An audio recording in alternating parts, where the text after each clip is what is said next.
the hardest man alive, the only member of the U.S. Armed Forces to complete SEAL training, the U.S. Army Ranger School, and the Air Force Tactical Air Controller training. I think it is abundantly clear that this man is a self-made beast. We live in a world that we want to be as comfortable as we can. And we wonder why we have no growth.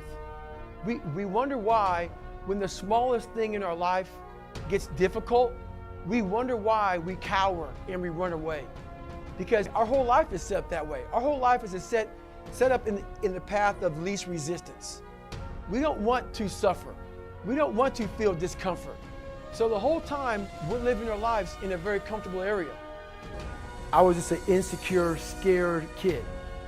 And the only way I could find myself was through putting myself through the worst thing possible. Self-talk and visualization are the two keys to my success. I took myself in that chair, crapping up my back, peeing blood down my leg, shin splints, stress fractures. I use all that for motivation versus negativity. I use it for motivation. I said to myself, who on this fucking earth would still be going like that? You are. You are. You gotta be the hardest motherfucker on the planet. Is it true? I don't give a fuck. People have a hard thing understand. I hate to run. And what makes me so crazy, it doesn't anymore, is people go, well, why do you run if you hate it? What are you talking about? I don't want to take showers and eat either. I hate that too. That's life, man. It wasn't until I changed that mentality that I became somebody. I hated going to school, so guess what? I was dumb as shit. That's what, 1 + 1 is 2. But if you can get through to doing things that you hate to do, on the other side is greatness. That's what people don't understand. A human being is not so human anymore.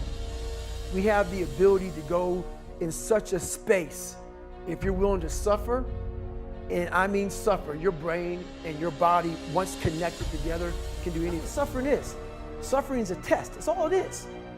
Suffering is the true test of life. And so that cookie jar travels in my brain. So whenever I get put in a situation where I have poopy pants, the woe is me mentality of, oh my God, life sucks, I take a second, I take the 1 second decision. I step out of my life for 1 second, go in the cookie jar, pull up, oh, motherfucker, you were in 3 hell weeks and finished 2. One of those hell weeks, a guy died because it was so bad. Oh, you are a motherfucking badass. Everything I had gone through, I realized that the human mind, if you can put it in a very quiet, calm place and get it to calm down and not be so spastic, that you could possibly make this work out for you. How bad are you really? Once the mind knows you're not going to quit something, it's going to try to find more. No matter if you think you're dumb, no matter if you think you're fat, no matter if you are fat, no matter if you've been bullied, or no matter if you just got back from Iraq or Afghanistan and you have no legs or your arms or whatever, man, we all have greatness. You got to find the courage out there, but it's going to take hard work, courage, self-discipline. It's going to take all the non-cognitive skills. All the non-cognitive skills to be great. You know, smart is good, all this stuff is good, that's all cognitive. A warrior is not a person that carries a gun.